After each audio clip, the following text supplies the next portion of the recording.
काफी समय से मेरे कुछ परिवार के सदस्य और दोस्त मुझसे हनुमान चालीसा की कुछ चौपाइयों का अर्थ पूछ रहे हैं और वे चाहते हैं कि मैं उन्हें विस्तार से समझाऊं, जो स्पष्ट नहीं है और जिनका अर्थ समझना उनके लिए थोड़ा कठिन हो जाता है। और इस वीडियो में मैं एक प्रयास करूंगा जिसमें मैं आपको इस विषय के बारे में थोड़ी और जानकारी देने की कोशिश करूंगा। श्री हनुमान जी के संदर्भ में उनके महत्व का संक्षिप्त उल्लेख किया जाता है। यह उन भक्तजनों के लिए है जो हनुमान चालीसा और अन्य धार्मिक ग्रंथों का पाठ करते हैं। आध्यात्मिक ज्ञान और साधनाओं को सीख रहे हैं। तो यह मेरा विनम्र प्रयास है कि मैं हनुमान चालीसा के बारे में कुछ बातें समझा सकूं और यह सभी भक्तों को समर्पित है, विशेष रूप से छोटे बच्चों को और उनके माता पिता को और परिवारों के लिए भी, जिसमें मेरा सबसे छोटा पोता भी शामिल है, जिसने केवल 4 साल की उम्र में ही हनुमान चालीसा अच्छे से याद कर ली थी। और जब भी वह मुझे देखता है, हम दोनों मिलकर हनुमान चालीसा का पाठ करते हैं। ये बहुत मजेदार होता है। हनुमान चालीसा संस्कृत मंत्रों से थोड़ी अलग जानी जाती है, क्योंकि संस्कृत मंत्रों में अर्थ कंपन वाइब्रेशन में होता है। इसलिए भले ही कोई व्यक्ति मंत्र में प्रयुक्त संस्कृत शब्दों का शाब्दिक अर्थ पूरी तरह से न समझे, फिर भी उस व्यक्ति को मंत्र के कंपन का प्रभाव और लाभ अवश्य प्राप्त होता है। लेकिन खंडमान चालीसा एक भाषा, क्षेत्रीय भाषा अवधि में लिखी गई है, जिसमें अर्थ शब्दों में शब्दों के भीतर छुपा हुआ है। यह केवल कंपन में नहीं है, जबकि संस्कृत मंत्रों में कंपन ही ज्ञान और प्रभाव के संप्रेषण का प्रमुख स्रोत होता है। लेकिन रामायण चालीसा में कुछ शब्दों और वाक्यांशों का अर्थ जानना आवश्यक है। तो मैं पहले श्लोक से शुरू करूंगा, जो बहुत महत्वपूर्ण है। श्री गुरुचरण सरोज रज पावन निज मनु मुखर। अब इसका अर्थ यह है कि किसी भी प्रकार की आध्यात्मिक साधना या भक्ति गतिविधि की शुरुआत करने से पहले सबसे पहले हमें अपने गुरु का आशीर्वाद अवश्य लेना चाहिए। और यहाँ पर तुलना की गई है कि गुरु के चरणों की धूल ही मुझे उनका आशीर्वाद प्राप्त करने के लिए पर्याप्त है। और इसके साथ ही मन की स्पष्टता भी आवश्यक है, क्योंकि यदि मन विचलित, बिखरा हुआ या अशांत है, तो आपकी ध्यान शक्ति, आपकी गतिविधि, आपकी जप, आपकी पाठ और आपकी भक्ति पर केंद्रित नहीं होगी। इसलिए एक स्पष्ट और शांत मन। अब शास्त्रों में मन की स्पष्टता और निर्मलता पर और भी अधिक जोर दिया गया है। मन एक चमकदार और स्वच्छ दर्पण की तरह है, और यदि वह धूल, गंदगी, मैल और अन्य अशुद्धियों से ढका हुआ है, तो उस दर्पण में दिखने वाली सभी छवियां, प्रतिबिंब भी विकृत और कुरूप हो जाएंगे। ठीक वैसे ही जैसे एक झील का पानी शांत और साफ हो, तो आप उसमें चांद का प्रतिबिंब ऐसे देखते हैं जैसे चांद ही पानी में हो। लेकिन यदि कोई कंकड़ फेंकने से पानी में कंपन और अशांति आ जाए, तो चांद का प्रतिबिंब भी टुकड़ों में बंटा हुआ दिखाई देता है। इसलिए एक साफ, शांत, निर्मल और ठहरा हुआ पानी, एक स्वच्छ और चमकदार दर्पण, गुरु के प्रति गहरी भक्ति और श्रद्धा तथा गुरु की कृपा और आशीर्वाद के साथ आध्यात्मिक साधना को शुरू करने के लिए यह सब आवश्यक है। दूसरी पंक्ति यही समझाती है। इस साधना और गुरु की कृपा के माध्यम से कोई भी व्यक्ति अपने जीवन के 4 मुख्य लक्ष्यों धर्म, अर्थ, काम और मोक्ष को प्राप्त कर सकता है, जो वास्तव में केवल और केवल स्पष्ट मन, गुरु की कृपा व आशीर्वाद से ही सच्चे अर्थों में संभव है। अब धर्म क्या है? धर्म वह है जो आपको संभाले रखता है, आपकी नींव है। आपके कर्तव्य, जिम्मेदारियां और धर्मानुसार कर्म। आपकी जिम्मेदारी के अनुसार, चाहे आप शिक्षक, छात्र, माता पिता, संतान, मित्र या नेता हो, आपका धर्म होता है। इन सभी अलग अलग परिस्थितियों, समय और स्थान में आपका एक धर्म होता है। यह कोई धर्म, रिलीजन नहीं है, बल्कि वही है जो आपको संभाले रखता है, आपकी पूर्ति, आपके कर्तव्य और जिम्मेदारियां। जो भूमि आपको संभाले रखती है वह धरती है। धर्म वह है जो मुझे स्वयं को संभाले रखता है। हनुमान चालीसा के दूसरे दोहे में भी योग और आयुर्वेद का बहुत रोचक संदर्भ है। यानी दूसरी पंक्ति में, बल बुद्धि विद्या देहु मोहि हरहु कलेश विकार। अब सवाल आता है, क्लेश क्या है और विकार क्या है? क्लेश योग से संबंधित है और क्लेश के 5 प्रकार होते हैं, यानी मानसिक पीड़ा और कष्ट, अशांति, व्याकुलता, मन की उलझने।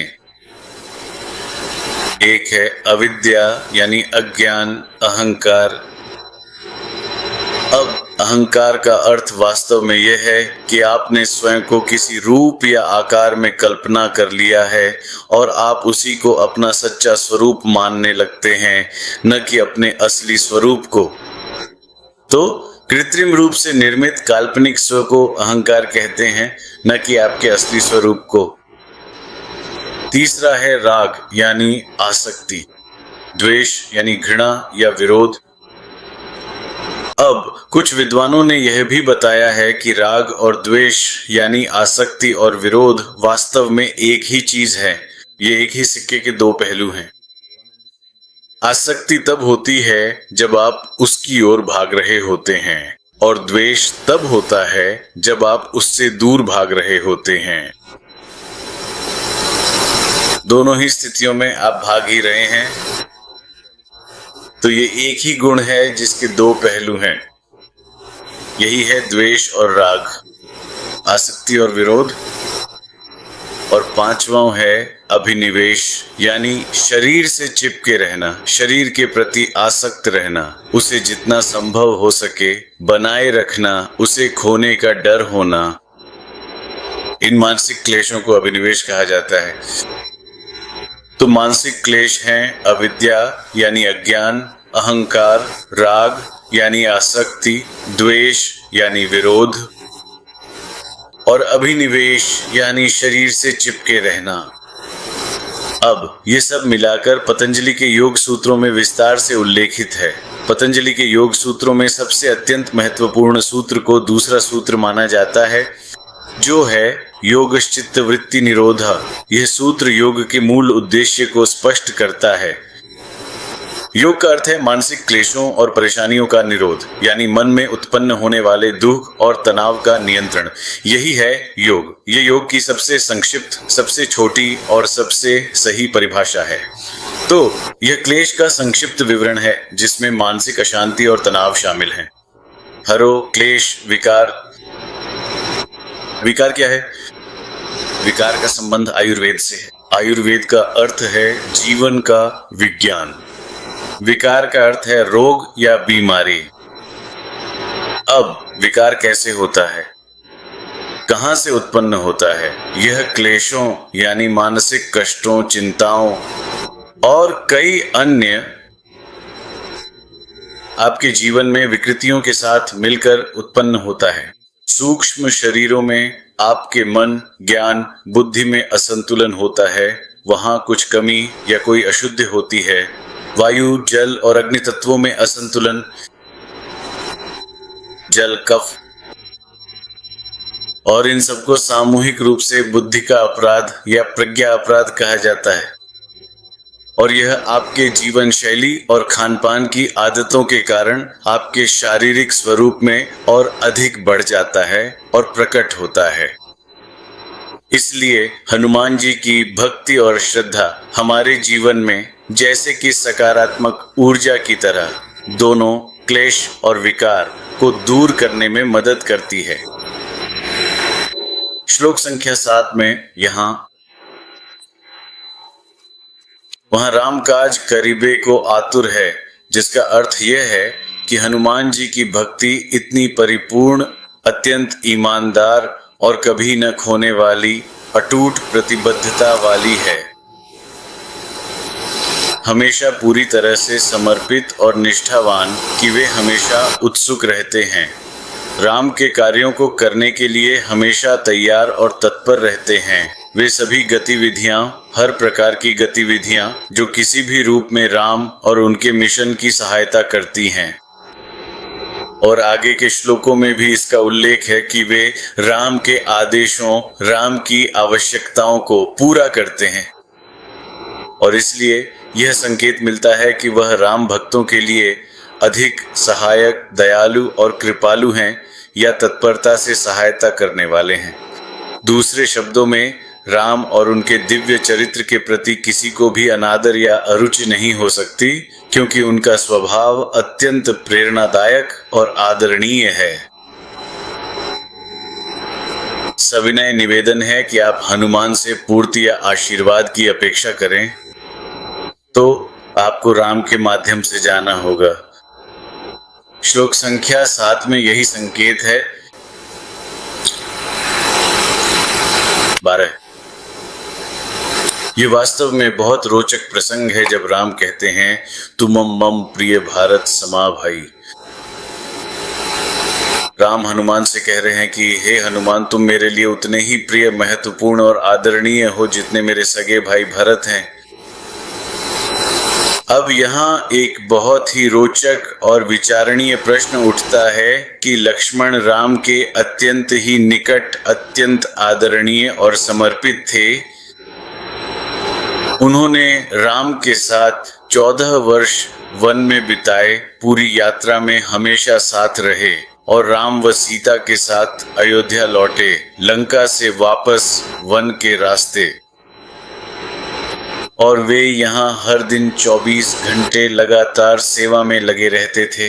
वे बहुत ही कम समय के लिए सोते थे।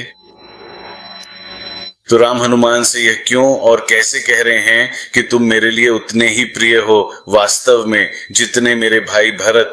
अब इसमें अंतर क्या है?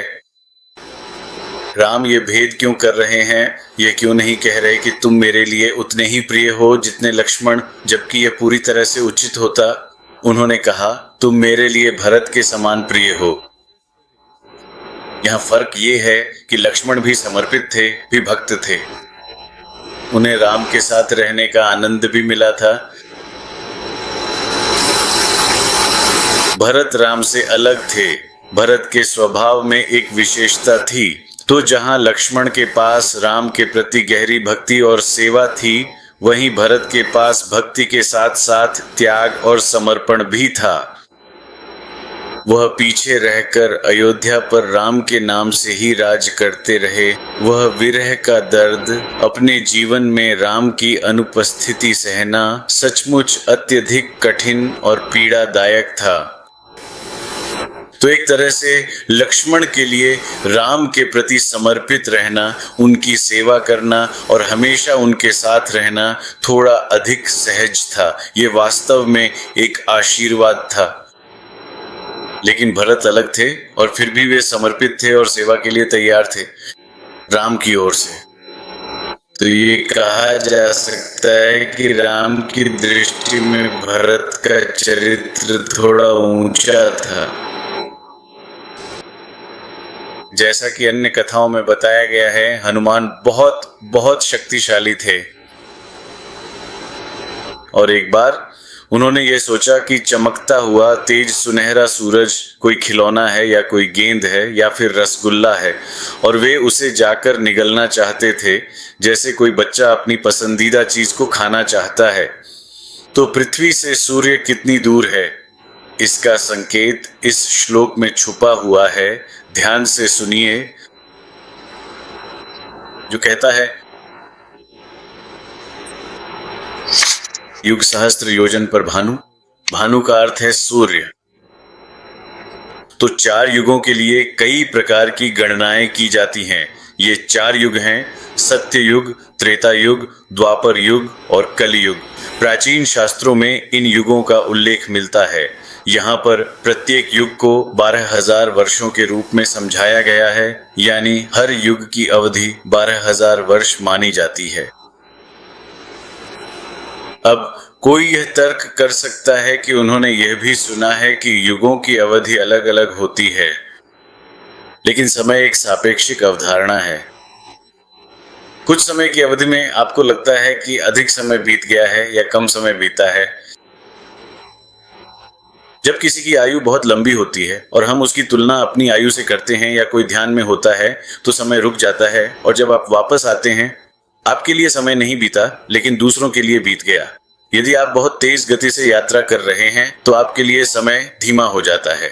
जितनी तेजी से आप अंतरिक्ष में यात्रा करते हैं उतनी ही धीमी गति से आप समय में यात्रा करते हैं। तो यह एक जटिल विषय है, लेकिन सरलता के लिए चलिए इस 12,000 को ही लेते हैं। सहस्त्र का अर्थ है 1,000 और योजन लगभग 8 मील की दूरी है। तो 12,000 गुणा 1,000 गुणा 8 होता है 96 मिलियन मील।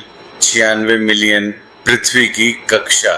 कभी कभी या अक्सर यह अपनी कक्षा के इस हिस्से में थोड़ा सा करीब होता है और फिर यह और दूर चला जाता है। तो इसका दायरा लगभग 92 मिलियन से 97-98 मिलियन मील तक है। औसत 96 है, जो कि वास्तव में आधुनिक माप के बहुत बहुत करीब है, जैसा कि आप देख सकते हैं। अगली पंक्ति जो मैं लूंगा वह है आपन तेज सम्हारो आपे। यह श्लोक संख्या 23 है। अब यह आत्मनियंत्रण की ओर इशारा करता है कि अधिक शक्ति होने पर उसे बिना उद्देश्य, बिना सोच समझ के या विनाशकारी तरीके से छोड़ना अच्छा विचार नहीं है। तो हनुमान अपने कार्यों को नियंत्रित करने में सक्षम हैं और वे अद्भुत हैं। अगला श्लोक है संख्या 26, जिसमें मन क्रम वचन की दूसरी पंक्ति है। संकट से हनुमान छुड़ावे, मन क्रम वचन ध्यान जो लावे। दूसरे शब्दों में हनुमान आपको किसी भी प्रकार की मुसीबत से निकाल सकते हैं, आपको किसी भी प्रकार की हानि से बचा सकते हैं, क्योंकि उनमें एक बहुत ही महान और अद्भुत गुण है। मन कर्म वचन, यानी उनका मन, उनके विचार, उनके कर्म और उनकी वाणी सभी पूरी एकता में थोड़ा सा एक साथ हैं। और इसीलिए जब वे कोई कदम उठाते हैं तो उनके पास शक्ति होती है, क्योंकि उनका मन, वाणी और कर्म हमेशा एकता में रहते हैं। इसलिए उनके कार्यों का परिणाम अधिक प्रभावशाली और शक्तिशाली होता है।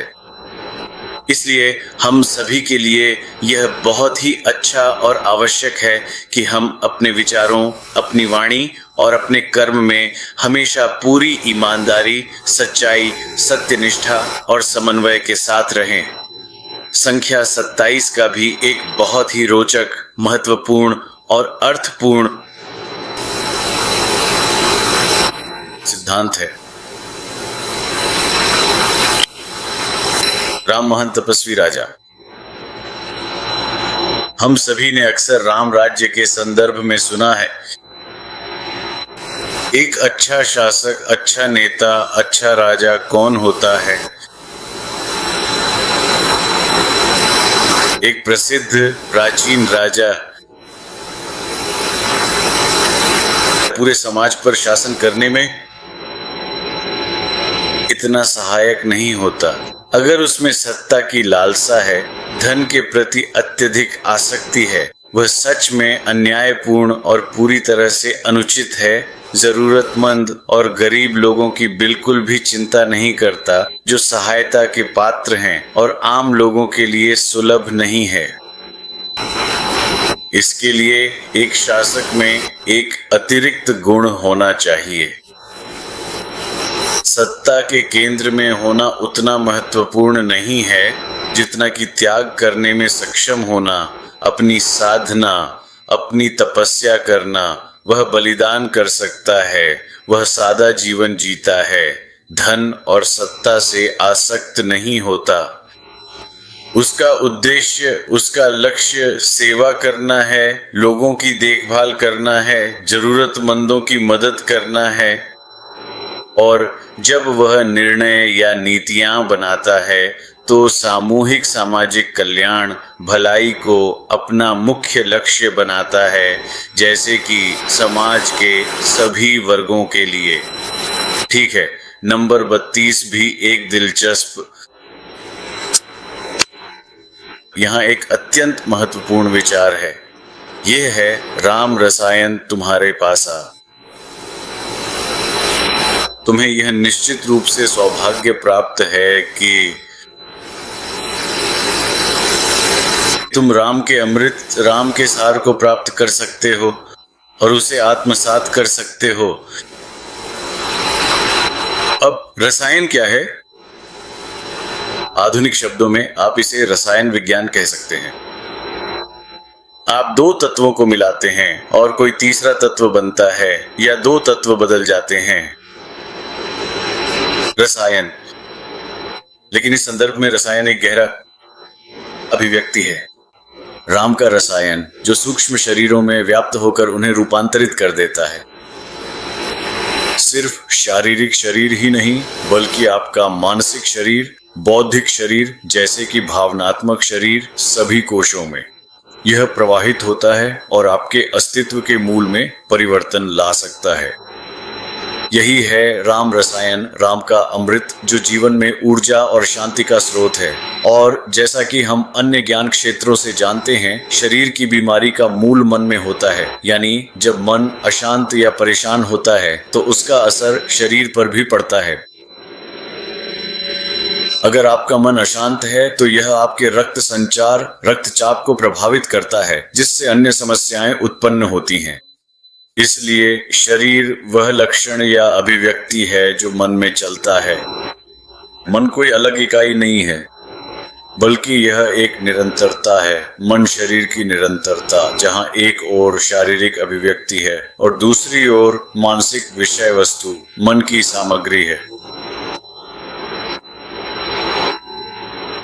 और उससे भी आगे है ज्ञान और बुद्धि, जहां ये सारा ज्ञान सिर्फ मौजूद ही नहीं है बल्कि आत्मसात भी हो चुका है और ये आपके अनुभव का हिस्सा बन जाता है। और यदि उस समझ में कोई गलती या त्रुटि हो जाती है तो हमारे आर्षियों ने हमें यह सिखाया है कि इसे प्रज्ञा अपराध कहा जाता है। तो सभी समस्याएं, चाहे वे व्यक्तिगत हों या सामाजिक, प्रज्ञा अपराध से ही उत्पन्न होती है, यानी बुद्धि की गलती या विवेक में कमी से। इसलिए उसे शुद्ध करना अत्यंत आवश्यक है और वही राम रसायन है जो इसका समाधान प्रस्तुत करता है। यह आयुर्वेदिक स्वास्थ्य देखभाल प्रणाली, दीर्घायु का मार्ग, स्वस्थ और लंबी आयु की ओर संकेत करता है। आयुर्वेद में रसायन एक हर्बल मिश्रण है जो लंबी उम्र और अच्छे स्वास्थ्य के लिए होता है। प्राचीन ग्रीक में इस शब्द को अल्केमी कहा जाता था, जो कि रसायन विज्ञान का प्रसिद्ध और महत्वपूर्ण पूर्वज माना जाता है। स्वागत है। इसे विभिन्न धातुओं को गर्मी के साथ मिलाकर थोड़ी देर के लिए सोना बनाने की प्रक्रिया के रूप में सोचा गया था। बाद में यह रूपांतरित होकर रसायन विज्ञान में विकसित हुआ। बाहरी दुनिया को जानने का रहस्यमय दृष्टिकोण आधुनिक रसायन विज्ञान की उत्पत्ति जैसा है, जो विभिन्न तत्वों के बीच भौतिक पदार्थों की पारस्परिक क्रिया तक सीमित है।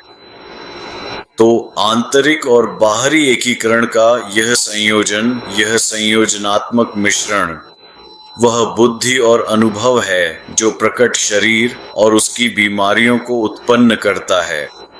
तो राम रसायन इन सामंजस्यपूर्ण प्रवृत्तियों का एक प्रकार का मिश्रण है, जिसमें ये प्रवृत्तियां आपस में मिलकर एक संतुलित और समन्वित रूप ले लेती हैं, और यही है जो इसे विशेष बनाता है।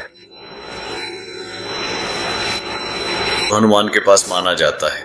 संख्या 37। जय जय जय हनुमान गोसाई, कृपा करो गुरुदेव की नाई।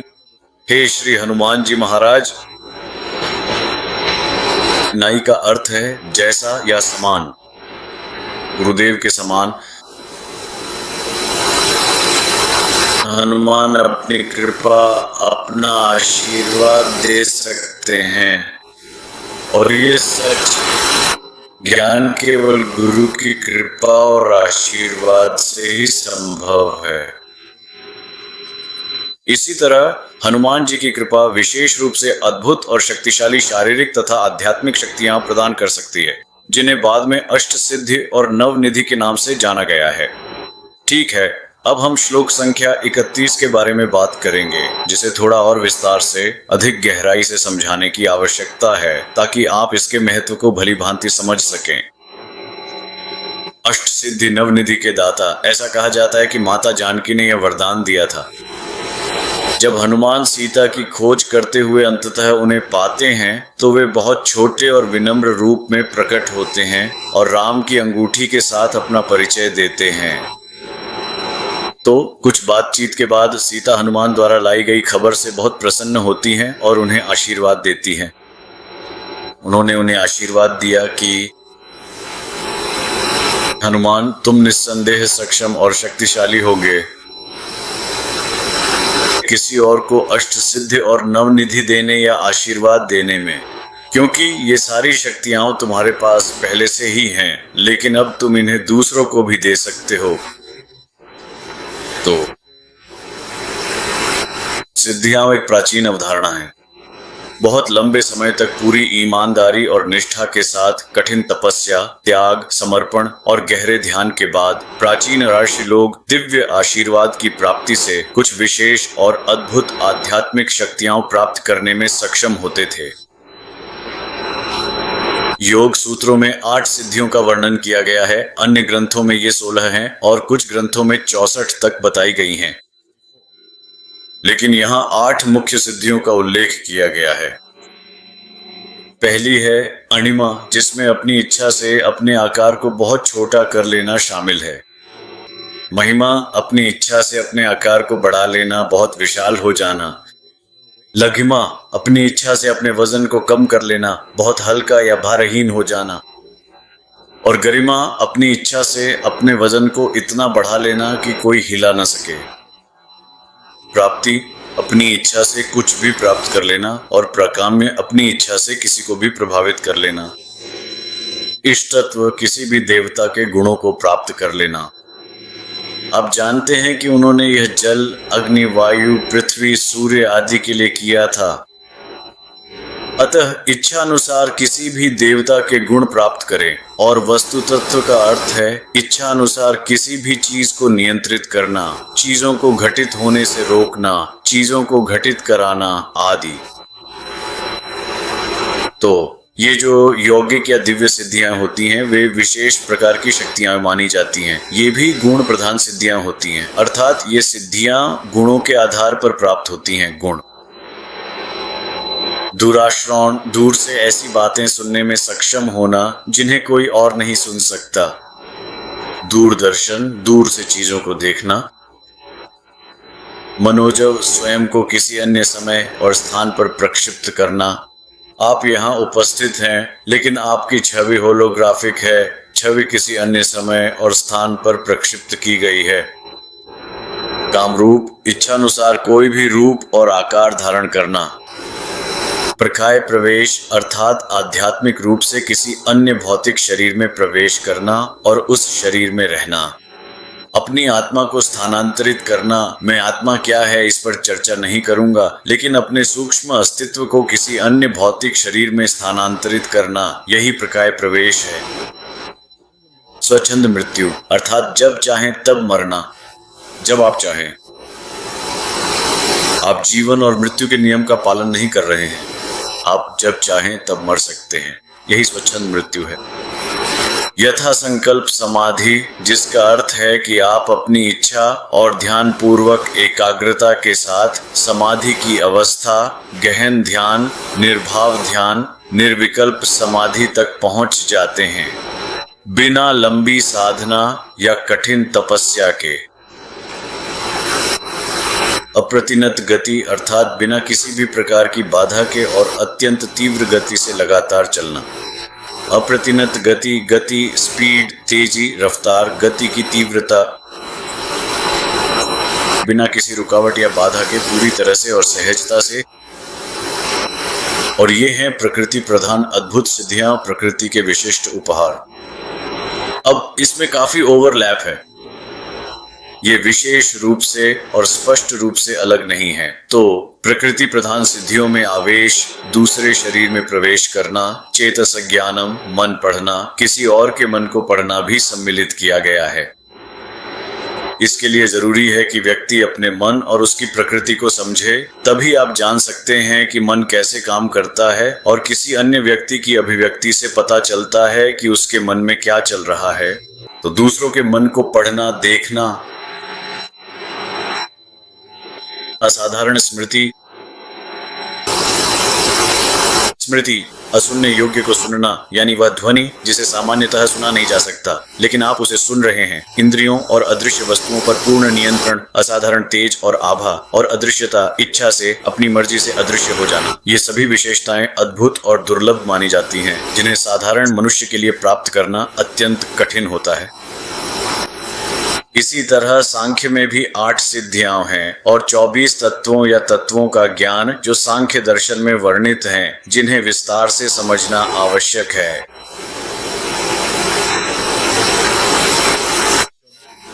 ज्ञान, गुरु से आसानी से ज्ञान प्राप्त करना। वेदों के अध्ययन में सफलता, सुहृद प्राप्ति, बहुत ही दयालु, अत्यंत उदार और श्रेष्ठ हृदय होना और उदार हृदय, दान देना या साझा करना, दुखान, पीड़ा या बीमारी से पूरी तरह मुक्ति, और दुर्भाग्य या बुरी किस्मत से एकदम पूरी तरह से मुक्ति, और साथ ही भौतिक वस्तुओं की कमी से भी मुक्ति। अब नवनिधि की ओर आते हैं। ये वे खजाने या गुण हैं जो यहाँ सूचीबद्ध किए गए हैं। महापद्म सत्व, सदा के लिए सत्व, पद्म सत्व, प्रास, रजस, शंख, शंख का अर्थ है शंख जो आत्मनियंत्रित है, मकर, मगरमच्छ जो क्षत्रिय या वीरता, वीरता के गुणों का प्रतीक है, चाओ, कछुआ जो धन संचय, लंबी आयु, सीमित रहना और स्वयं को नियंत्रित करने की क्षमता का प्रतीक है, जैसे कछुआ अपने हाथ पैरों को खोलकर खोल के अंदर समेट लेता है। चमेली जो पारिवारिक कल्याण का प्रतीक है, नीलम जो सामाजिक कल्याण का प्रतीक है, और पक्का पात्र जो उपरोक्त सभी का मिश्रण है, इन सब का मिश्रण। उनकी परिपक्व, मजबूत, अटूट होने की अद्भुत क्षमता, जैसे एक पूरी तरह से पका हुआ घड़ा जो उस मिट्टी से कहीं अधिक मजबूत और टिकाऊ होता है जिससे वह बना है। और इसी तरह कई अन्य प्राचीन ग्रंथों में भी गैररिद्धियों का विस्तृत वर्णन किया गया है। मैंने एक लंबी सूची बनाई है। आखिरी बिंदु जिस पर मैं जाऊंगा वह भी समान मिलता जुलता है। इसमें बुद्धि, विवेक, समृद्धि, धन, बल यानी शक्ति, क्रिया यानी शुद्धिकरण की गतिविधि, विक्रिया यानी रूप में परिवर्तन, तप, औषधि यानी उपचार शक्ति, दवा और भावनात्मक आनंद, रस सभी शामिल हैं। तो मैंने यह सब विस्तार से समझाने का प्रयास इसलिए किया है ताकि आप इसे बेहतर तरीके से समझ सकें। अष्ट सिद्धि और नवनिधि व्यक्ति की दुर्लभ योग्यताएं और उपलब्धियां हैं। लंबे और निरंतर प्रयास, साधना और ध्यान के बाद ही ये प्राप्त होती हैं। थोड़े समय तक लगातार अभ्यास के बाद ही, और यह सब गुरु की कृपा से ही संभव हो पाता है। और हनुमान जी के भीतर न केवल ये सभी महान गुण हैं, बल्कि वे श्री राम के सच्चे भक्त को जो सहायता के लिए हनुमान जी के पास आता है, ये सब गुण प्रदान भी कर सकते हैं। और हनुमान जी हर परिस्थिति में हमारी मदद करने के लिए सदैव प्रसन्न रहते हैं।